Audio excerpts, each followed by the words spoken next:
Call it buyer's remorse or a surprise reversal in ideology, but the electric vehicle industry seems to be stalling in America. According to new data released by McKinsey & Company, 46% of current electric vehicle owners in the U.S. say they plan to ditch electric and switch back to gas in their next vehicle.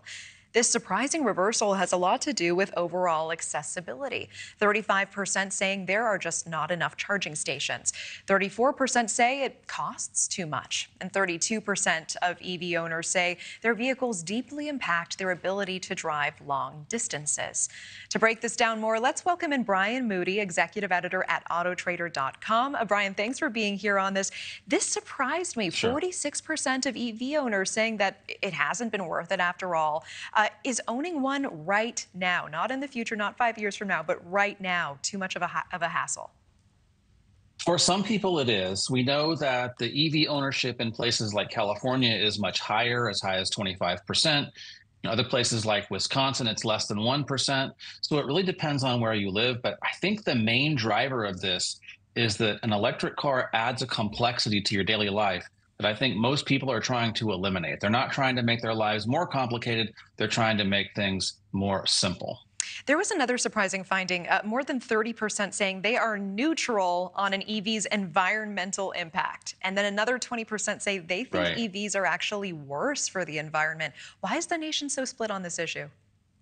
Well, I think because what you have with electric cars is you have a rush to get something new for a lot of people. So we would call those early adopters, right? Like they just want the newest, latest thing.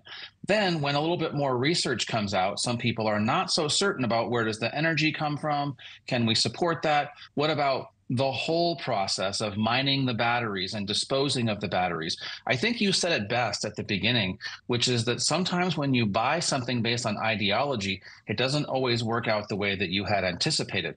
That's a good thing. We know that people are considering the environment when they make their next purchase. We did our own survey and they found that people, about half, are looking about the environment when they make their next purchase. For a lot of people, a hybrid or a plug-in hybrid is probably better. You know, a lot of people turn to EV because it allows them to dodge gas prices and gas taxes as well. This is so interesting to me. You mentioned California before. That state exploring a new tax system that would charge drivers based on mileage instead. A lot of EV drivers not going to be happy about this. Do you think we're going to see more of this maybe in other states as well? Yes. If you want to see some real creativity, you leave it to governments to say, we've got to come up with some creative ideas to, pump up the tax base. The tax system, in many cases, the road tax, is based on gasoline purchases. So this may be something that they didn't see coming.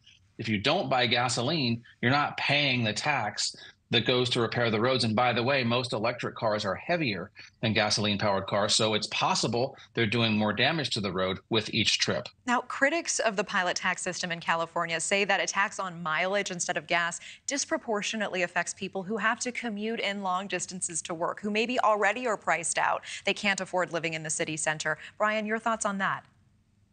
Yeah, I mean, I think that's probably true, but you would have seen that with gasoline too. The more gas you bought, the more it was going to cost you in taxes.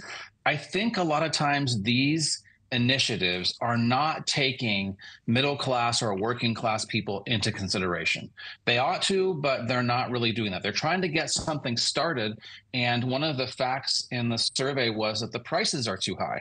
That will come down. But as we are right now, it's difficult for most people to swing the cost of an electric car. Brian Moody, a lot to talk about, but appreciate your time today. Thank you. Thank you for watching. Go to newsnationnow.com to find News Nation on your television provider. And don't forget to click the red subscribe button below to get more of News Nation's fact-driven, unbiased coverage.